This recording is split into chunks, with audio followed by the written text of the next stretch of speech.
Okay, so we're going to go over doing nested CRUD in Django.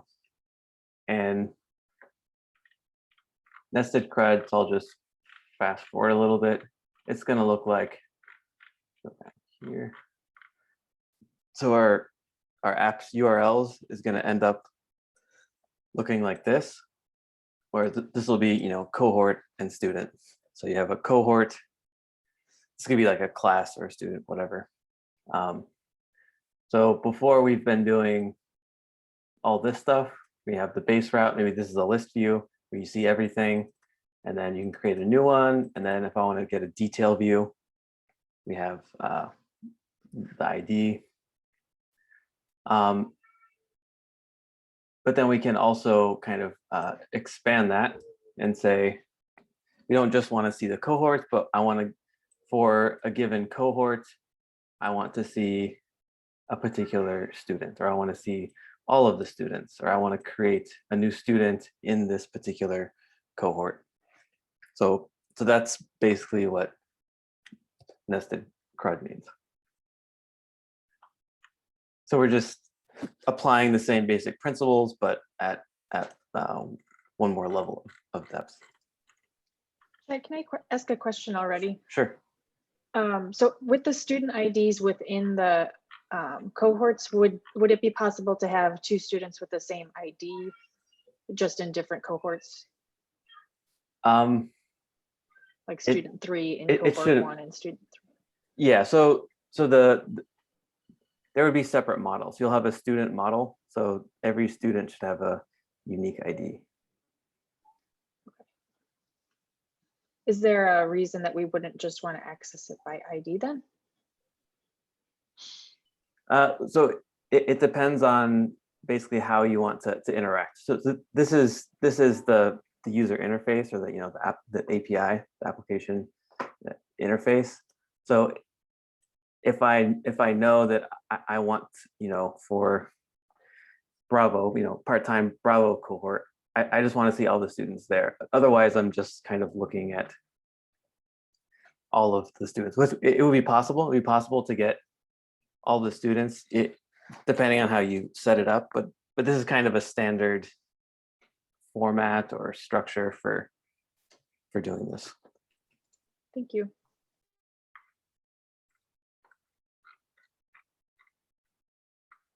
Okay, so I've done some pre-setup, a couple things.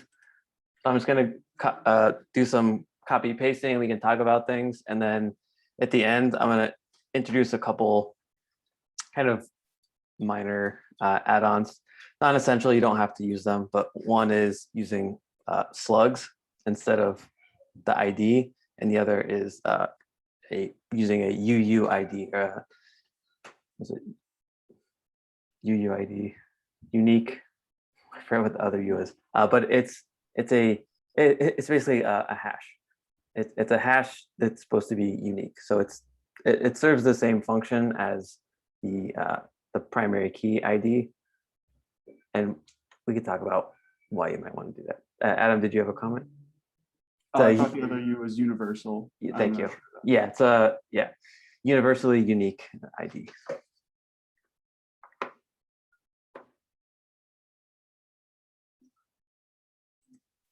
All right, so we'll get started. So here, so we just have one, this project just has one app, so keeping it simple. And then I'm going to put this in models. Here's our app, go into the models, paste this in. So we have two models, we have a cohort and a student. We can see that a student can belong to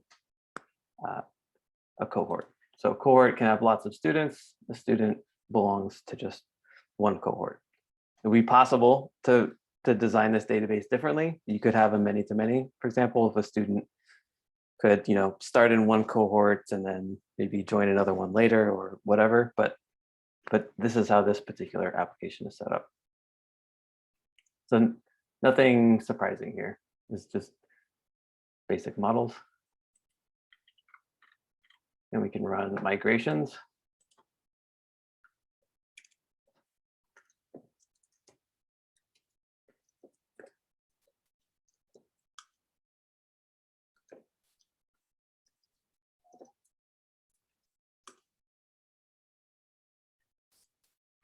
All right. And then we're just going to add some dummy data to work with. So we could install Django extensions and then use shell plus and skip this import statement, but we'll just go like this. I'm going to copy this and then go into the shell.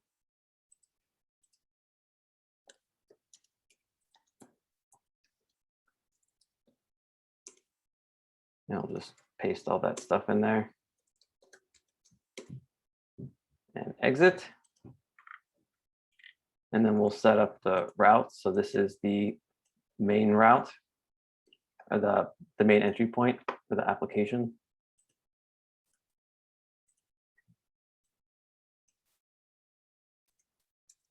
So we have admin, which is built in, and then for any cohorts / whatever, we'll pass it off to the cohorts and students app. And we'll go in here and create the URLs for our app.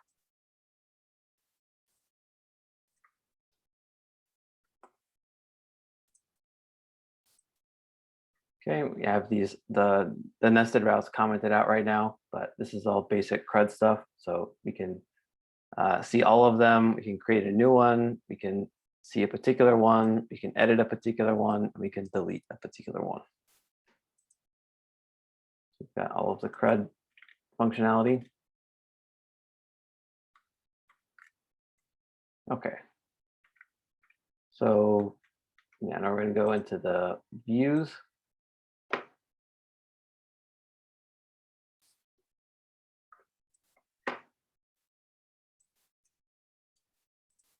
And again, so we're using functional views here.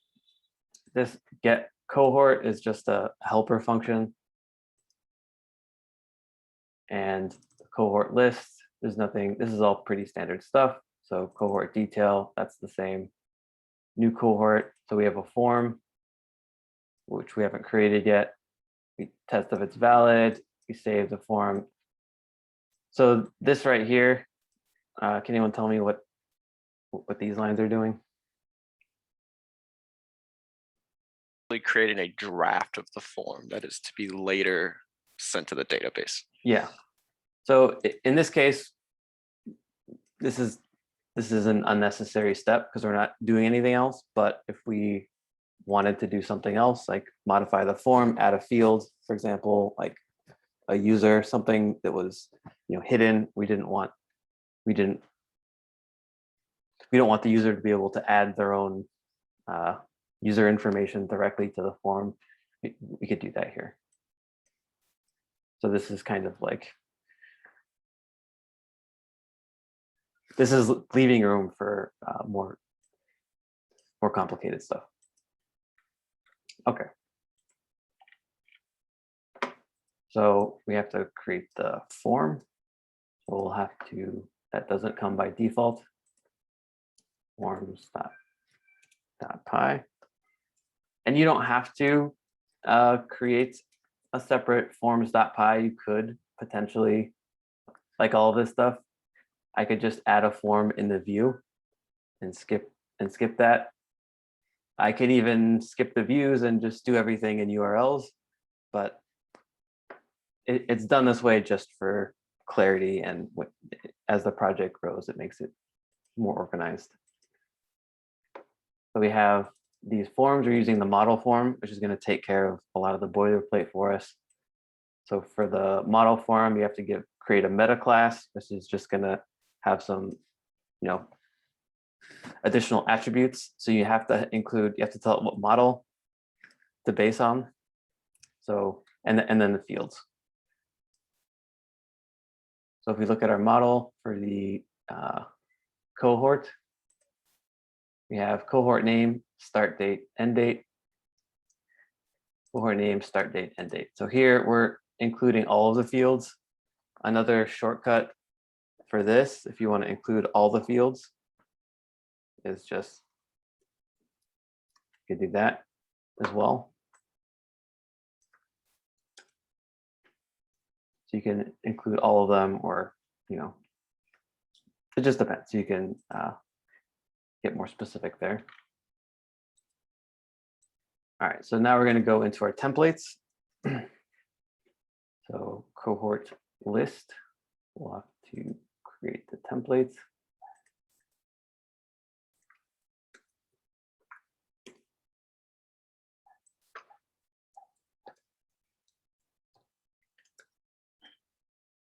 Oops.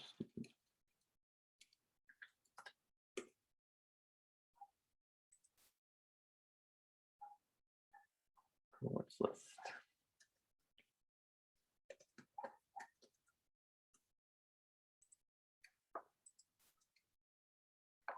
So let me just create all these and then we can look at them.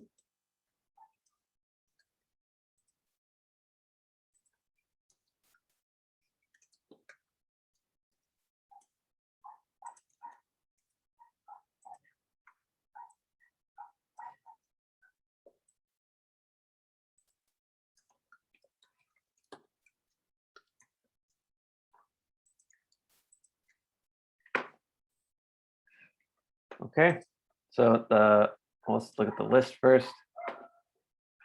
So we're using the templating, we can loop, and then we're just going to create a link here. So we're using the built-in URL function, and because we've named our URL, so we look in the URLs.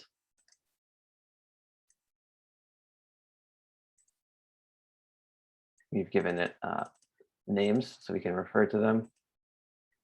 Get rid of some of this stuff.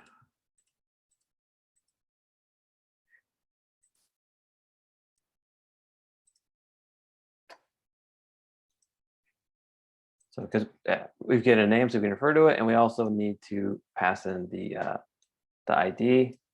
And then the form, similar. So we have we'll get the form, but it's like the inner part of the form. We have to create the wrapper, the actual form, tell it to post request, add the CSRF token, and a submit. So nothing really new there.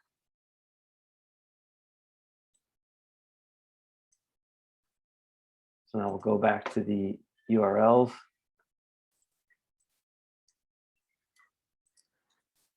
Okay, so now we have the complete nested routes that we're going to use. We're going to have to add a bunch of views. So there's a lot happening here, but it's not, it's a lot, but it's not necessarily all that complicated. So paste this down here.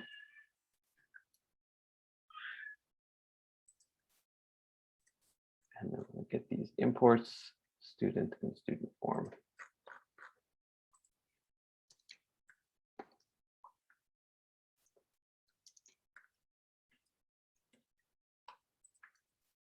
Okay, and then the only real difference here is that when we start getting into a student detail, so student detail in the URLs is going to take basically two parameters. It's going to have, for example, the cohort ID and the student ID. Oops. The cohort ID and the student ID. You get the cohort and you get the student, and then you'll pass both of these in to that template. So it's basically the same, except we're just getting two pieces of information for all these routes. And we'll look at the templates.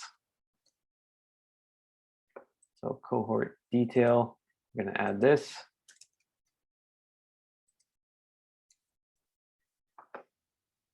So this will allow us, this will be a link to the list view for the students.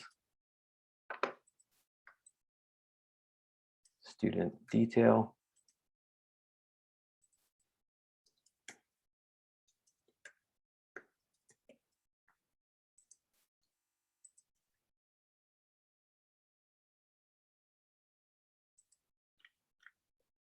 And then student form.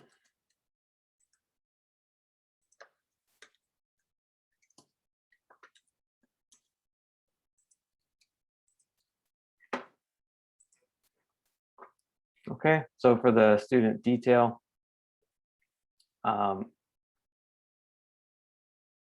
me see, sec.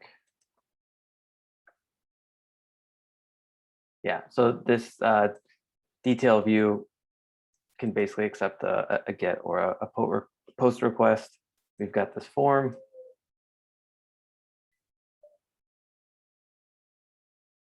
Let's see. So we're passing in this case. So the delete student, we could, we could do this a little bit differently. We have a form for deleting a student. You could delete a student using a get request if you wanted to, but the standard practice, because we're changing something in the database, is to use a post request.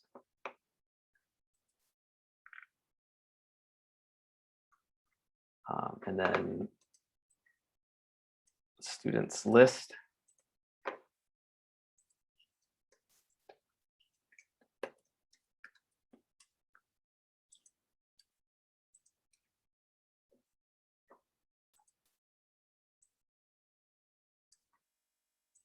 So it's all kind of the same. It's just structured a little bit differently. So I'm going to go ahead and just start the server so we can check out and see if this is working.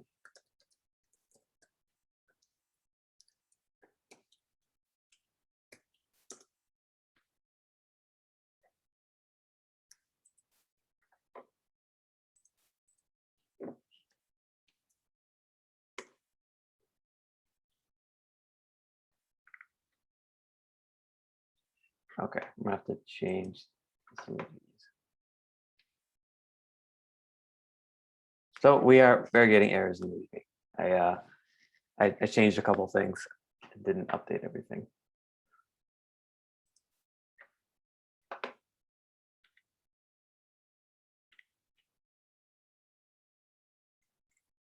Let's see.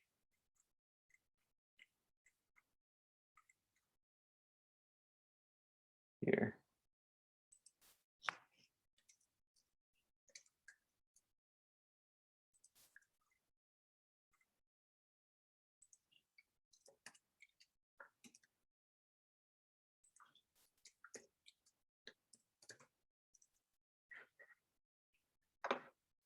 Try that again.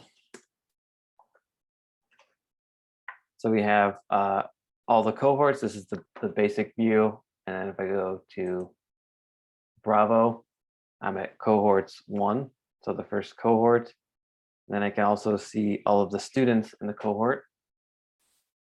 So cohorts 1 students. So the students of the first cohort.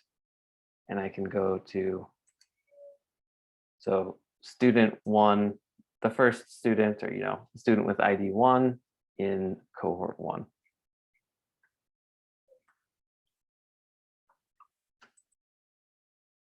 And I can do all of the CRUD operations for even out here. I can independently modify this this student. So this is something this is just the default stuff, which you probably obviously wouldn't want to do like that, but you could either allow someone to change the cohort. So if this were maybe like an application that an administrator were using, you would have this. If this were just like a student view, you might not want the student to be able to change the cohort. So you could hide this field or not include it, depending on what exactly you're doing. So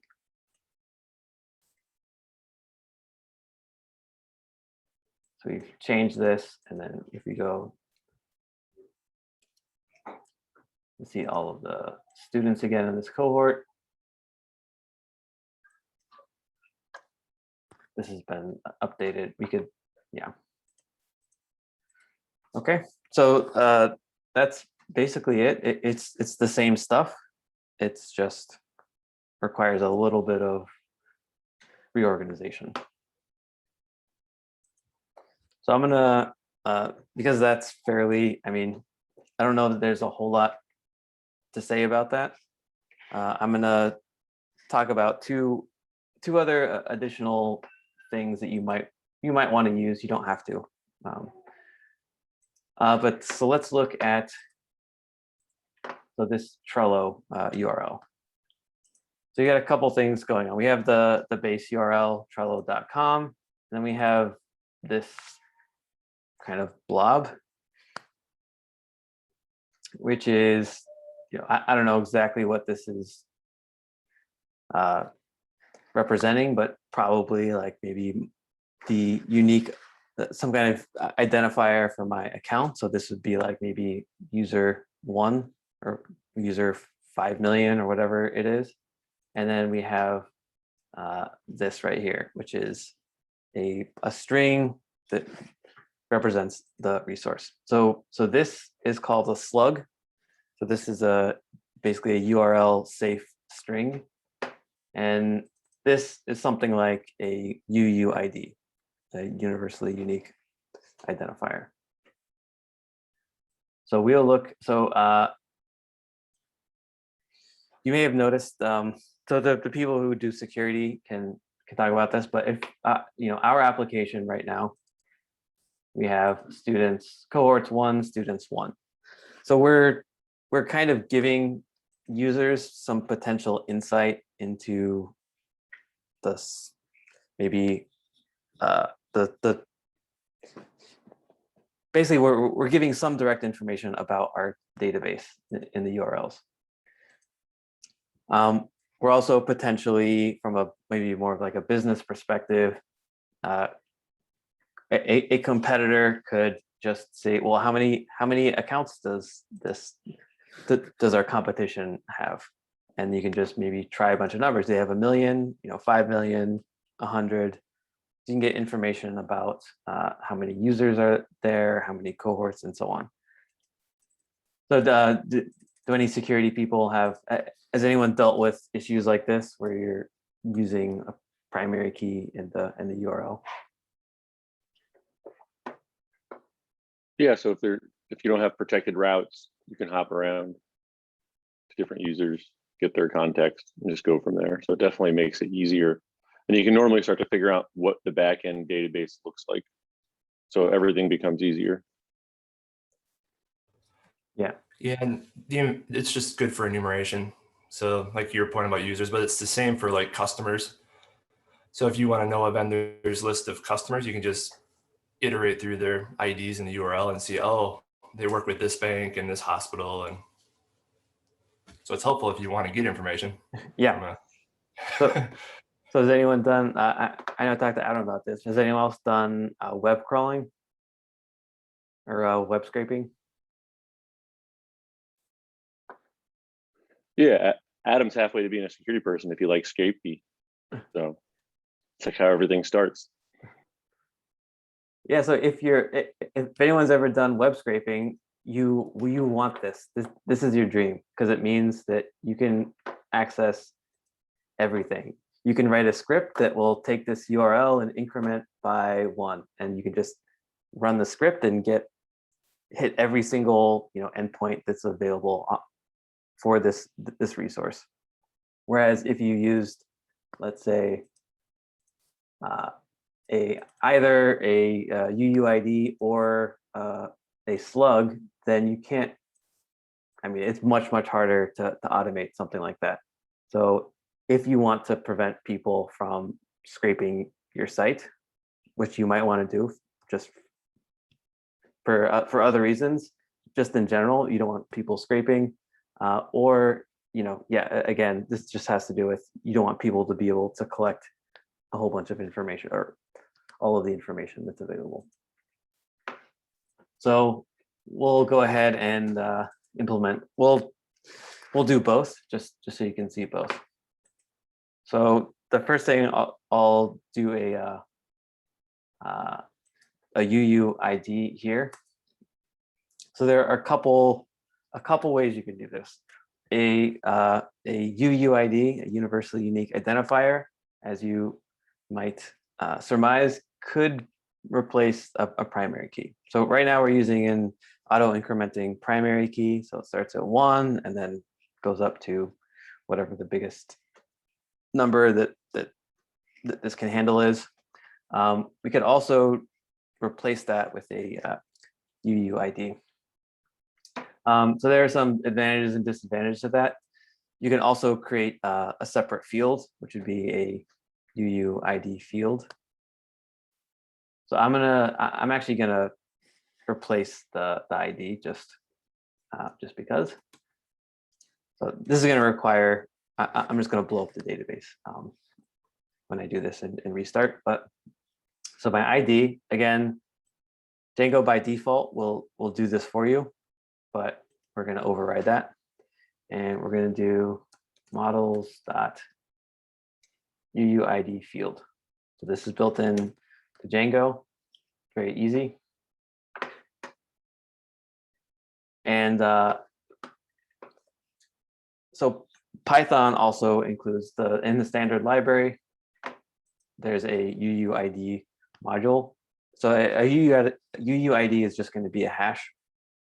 And there are a couple different ways you can do that. You can have it just create like just a totally random one, which is what I'll do. You can create a hash based on some other piece of information if you want to do that. Like, let's just look at that.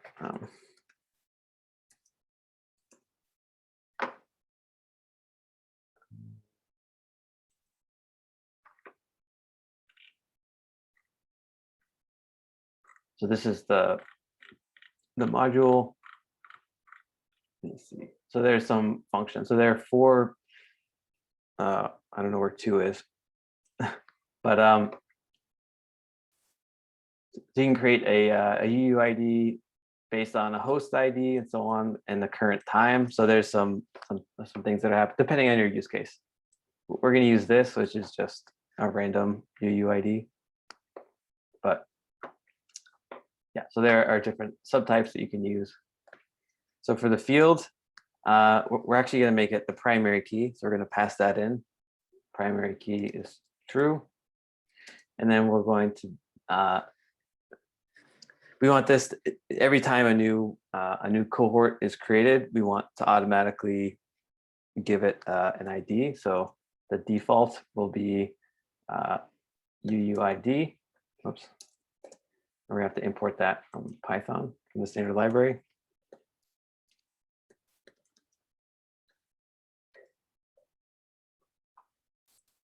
And then we're gonna use the totally random one, UUID4.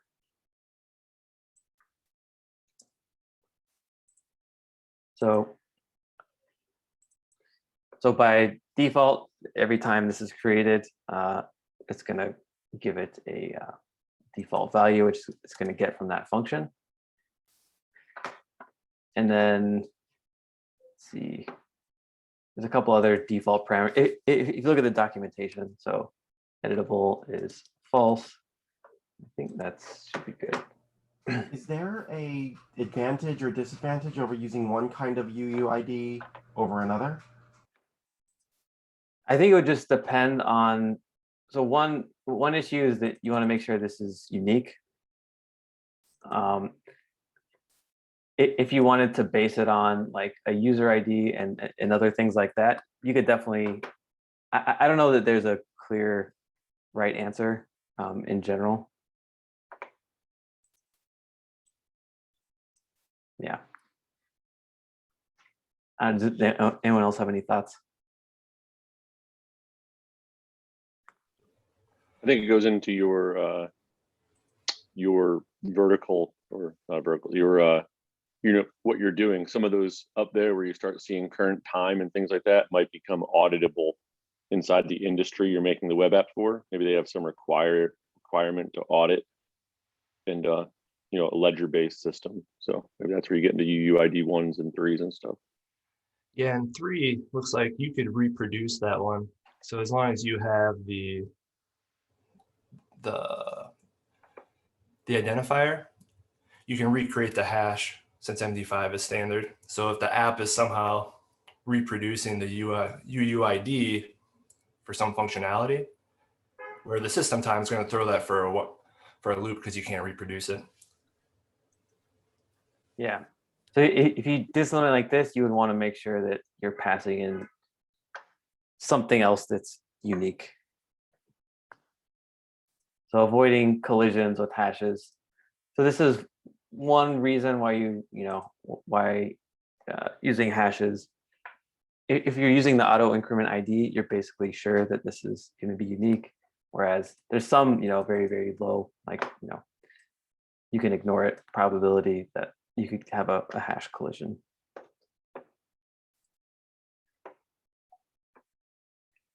Okay, so we'll have an ID here. And then for the student. So for the student, we're going to use a slug. So a slug is just a URL safe string, basically. So slug, and Django has a built-in field for this. Slug field. And when we do this, so we have a slug field, but we have to tell it what that's going. It's not just going to automatically do that. So we're going to have to write a method that will actually do this. And there are a few different ways you can do that. I'm going to override the save method. So before something is saved, it's going to use this other information to create a slug, and then it's going to save that. It's going to save that field. So self quargs,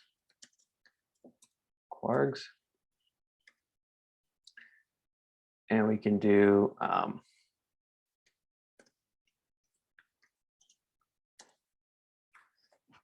so we could do this a couple different ways. So the slug doesn't have to necessarily be globally unique because we're accessing a student through a cohort, and a cohort should be unique. So it just really just needs to be unique within the cohort. So we're not going to do like other testing, but if this is based on, let's say, the first name and last name, then you could have a problem if two people have the same first name and last name. So you can a couple ways to handle that. You could require first names and last names to be unique, or the combination to be unique. You could also add some random stuff. So create the slug based on the first name and last name, and then add a random sequence after that to make sure that it's unique. But we're just going to do this the simple way. And Django has built into it a Slugify, a function called Slugify, which, yeah, I mean, we don't have to use this function because what it does is so simple.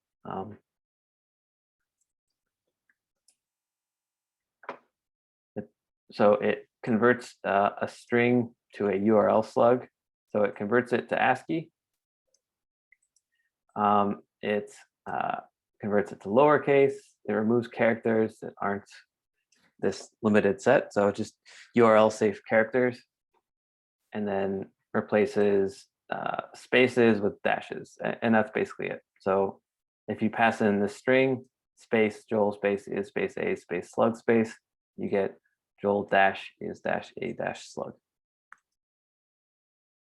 So you could, again, we could write our own function to do that, but you might as well use what Django gives us.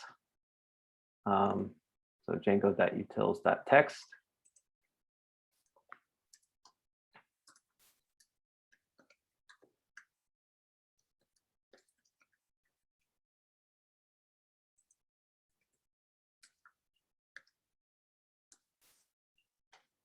And I'm going to do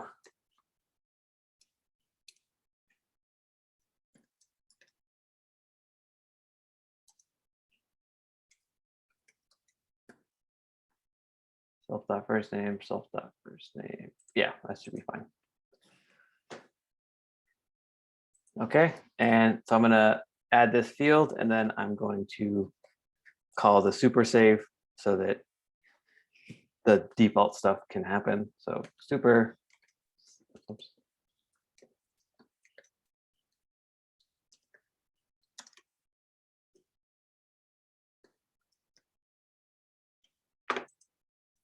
All right, so now I'm gonna, rather than deal with the hassle of trying to migrate all that stuff, I'm gonna delete this.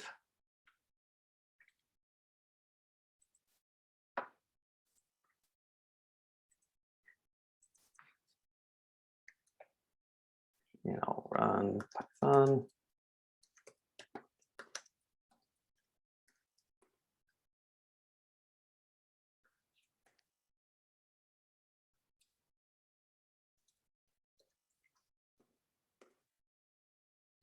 Okay, so I'm gonna migrate, and then I'm actually gonna run that. I'm gonna create those users.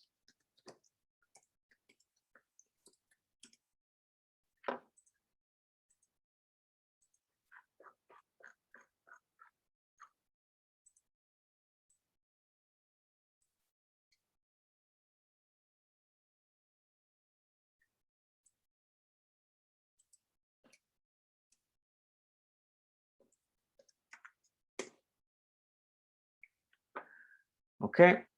All right, so now I'm gonna run the server. Actually, yeah, okay, so I'm gonna have to change some other things. So my model should be working now, but now the rest of my application is gonna have some problems. So this is gonna be a little bit tedious. I apologize, but I'm gonna have to go into the URLs here. This is not going to be an int anymore. This is going to be a UUID.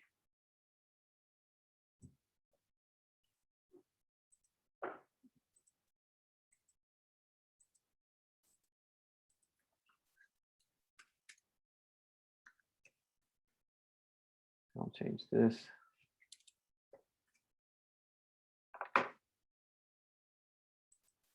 And then this one is going to be a slug.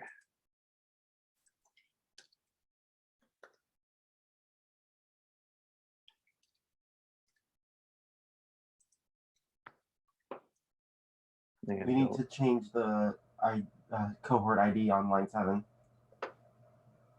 Oh, thank you.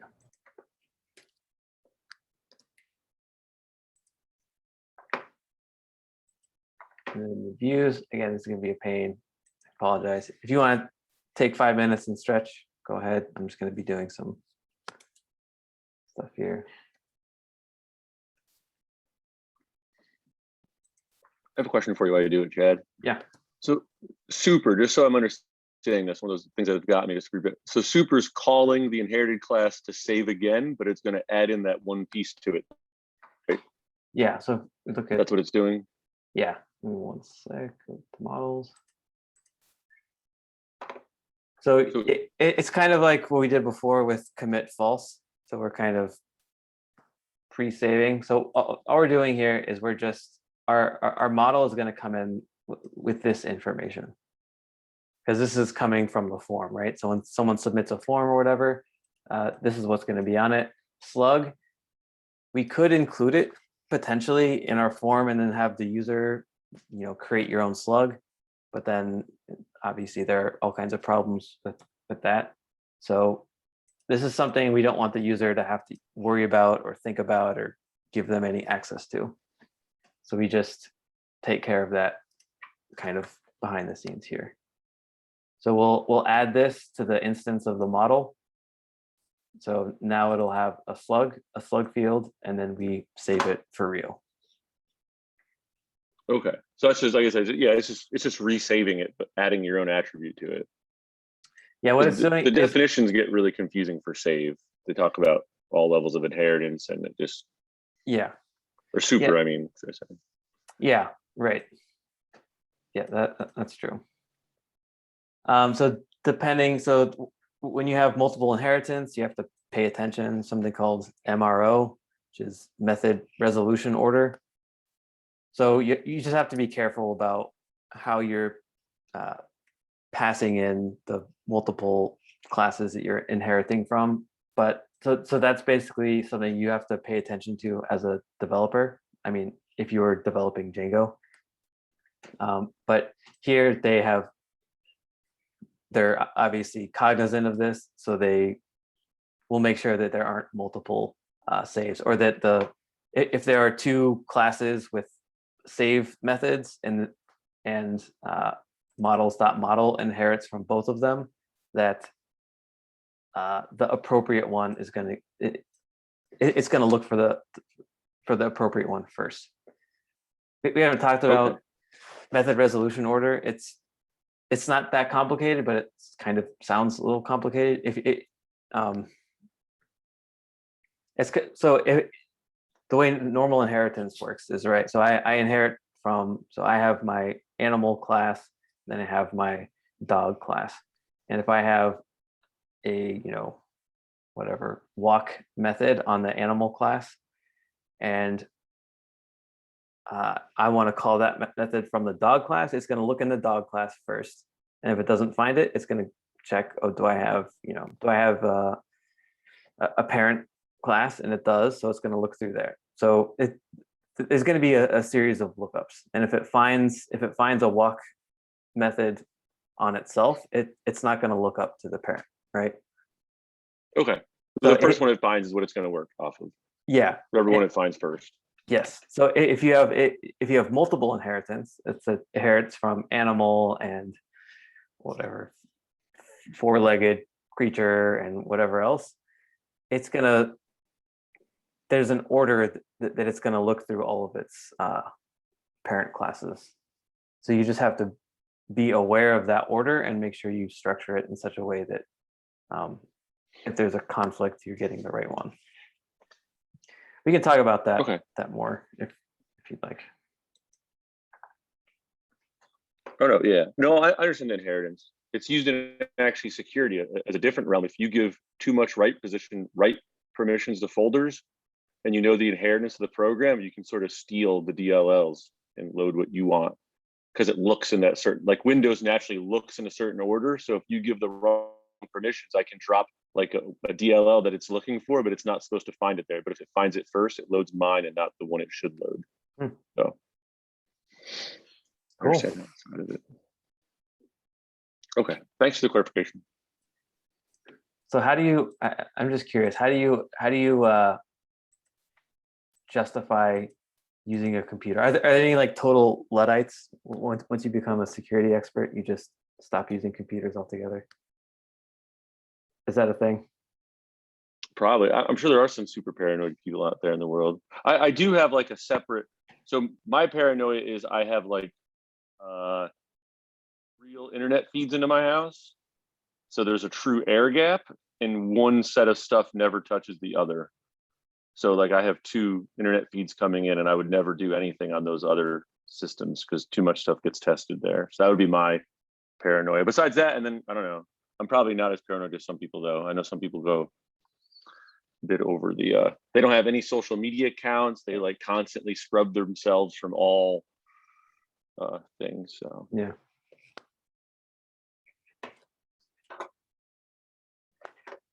All right. Well, you guys are on YouTube at the very least. people are going to come back from their break and you wouldn't have changed a single UUID yet because we got talking.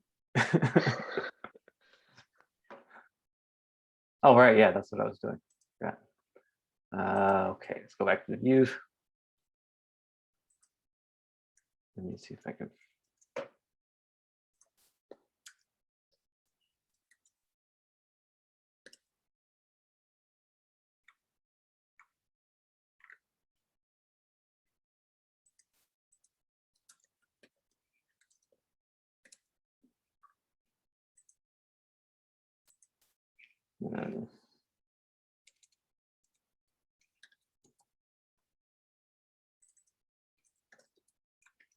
That will be Slug.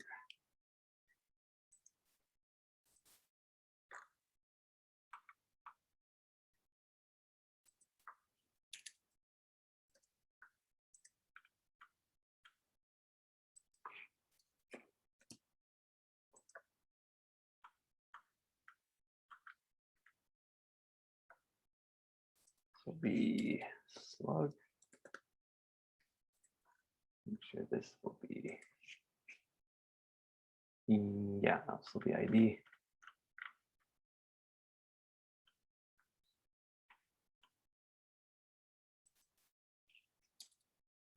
Simple. cohort dot.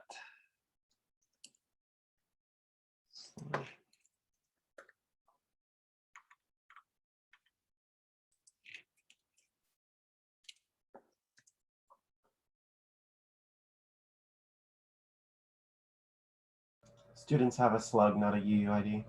Thank you.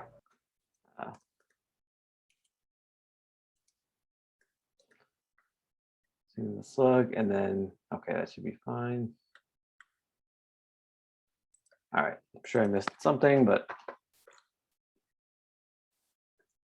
All right, so I'm going to restart the server.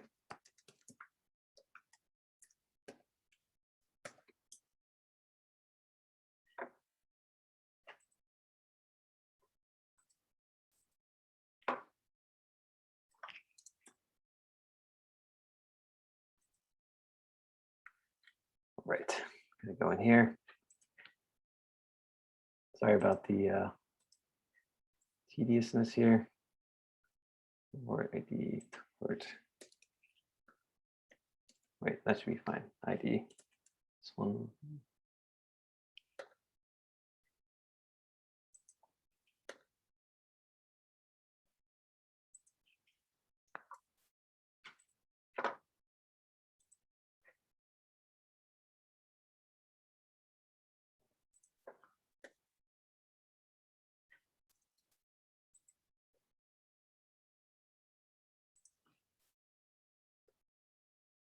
And slug. So is this like the life of an entry level programmer you're getting us into? Like somebody wants to change UUID 3 to UUID 4 and we spend 4 days doing it? Yeah, I mean, stuff like that definitely does happen. I think a lot of it depends on where you work, but you'll definitely have, I'm sure they have some days like this.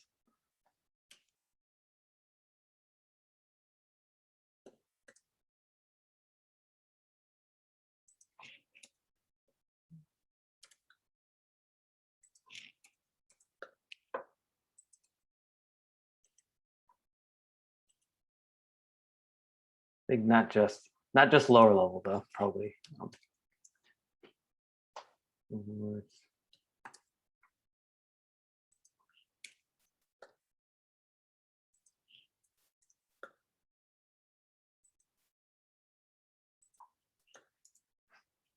All right. Let's see.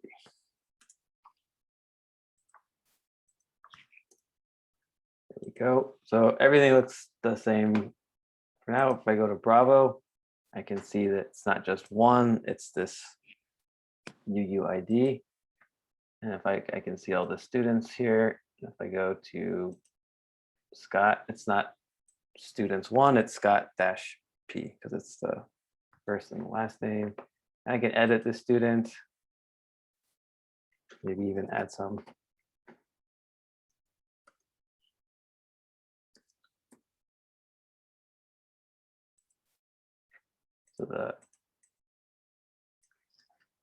So it's basically any space will be replaced with the dash, and it's all lowercase. So this looks a little bit more like, a little bit more professional. But what do you do about editing? Because like you could just tack on edit to the end of the URL and then you can edit anything. Like here? Yeah. Yeah, so that, I mean, what do you mean? I mean, we're supposed to be able to edit, right? Right, but I mean, like anybody who is going to the website can just tack on edit to the end of it, and they'll have edit Yes. capabilities. Yes. So we don't is have there any. like Yeah, we don't have any. deal with that? Well, you would want to protect an endpoint like that. Okay. So you would use authentication. So we're ignoring authentication right now. And that's where the permissions would start to come into play on top of the authentication. Yeah, I mean, you could handle it with permissions. You could also just, you check if the user is the same as this, and if it is, then you grant them edit. So, depending on how you wanted to do that, a user can edit their own post, or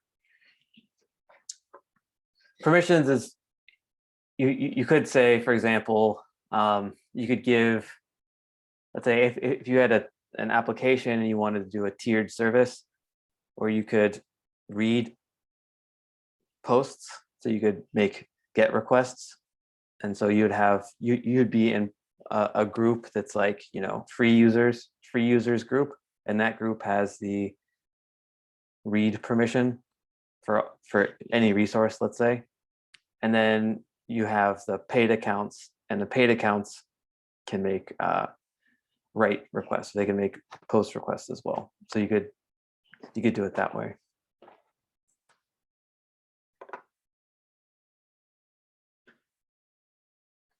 It kind of depends on how your application is set up.